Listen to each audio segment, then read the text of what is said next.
Hello, I'm Reverend Michael Mugford, and I'm part of the ministry team at Harbour Woodside United Church, along with the Reverend Krista Elizabeth Wynne.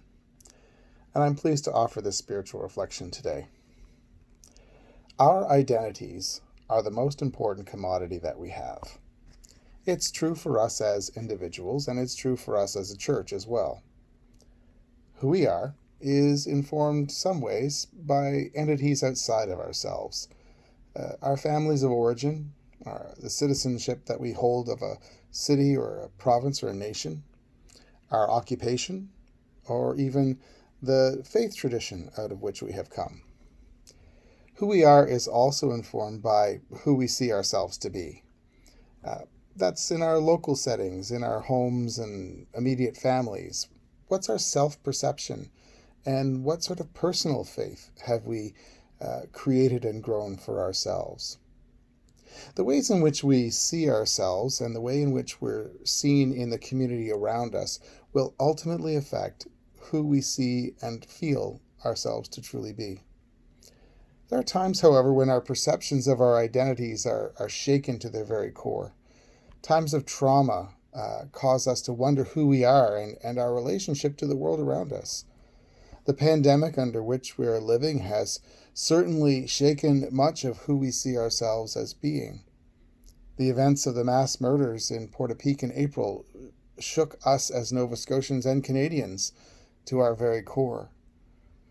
The demonstrations in the Black Lives Matter movement have forced us to look at our white privilege and systemic racism. The toppling of statues of historic figures has forced us to look at the ways in which our colonialism have meant death and loss for Indigenous peoples. Death in our own lives is another trauma which causes us to rethink our identities, because after the death of a loved one, our identities are irreparably changed. For those who have lost a loved one, that relationship, that way of being is altered in an irreplaceable way. I believe that as Jesus was traveling towards Jerusalem, when he was on that road before his death, he knew things were going to change dramatically for this little group of followers that he had. Things would be irreparably different after his death. And he needed to be sure that they had a grasp on what life would be like without him there. I wonder if that led him to ask the question, who do other people say that I am? And then a little while later, he poses a question very similar to that to his followers. Who do you say that I am?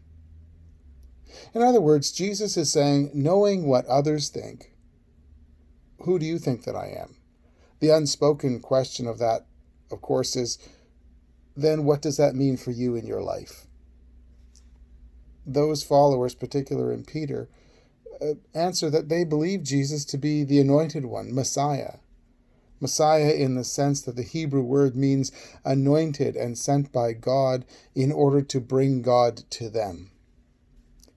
Peter in particular has difficulty with the concept because, as Jesus goes on to tell him, that being anointed and being sent also means that he doesn't actually need Jesus to be physically with him all the time in order for Peter to have that relationship to God.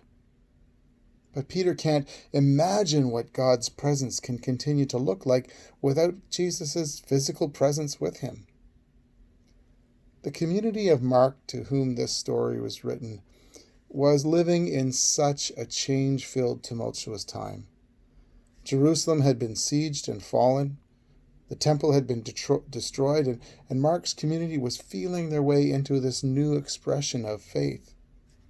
Perhaps they saw this story as one that told them this truth.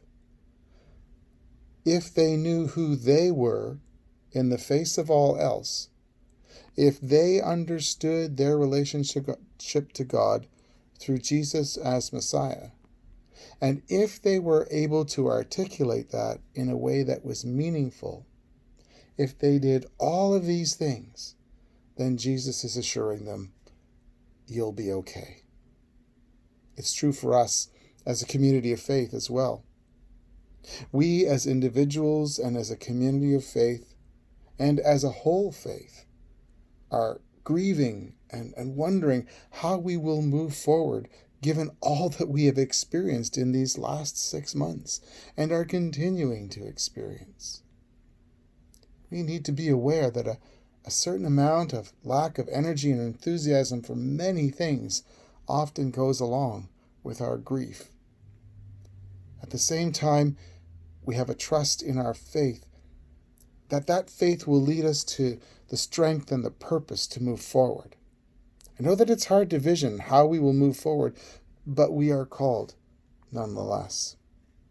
We must and we can be who we have learned ourselves to be. We can trust and we can know that Christ is among us, enlivening us and moving us forward. And we must know that with Christ as our strength, we can still be the people of God in this time, in this place, even without that which has been loved and is now lost. We are called as people of faith to engage in and find the answers to the question, who do you say that we are? Who do you feel yourself to be as a person of faith? Just some thoughts for you today. Peace.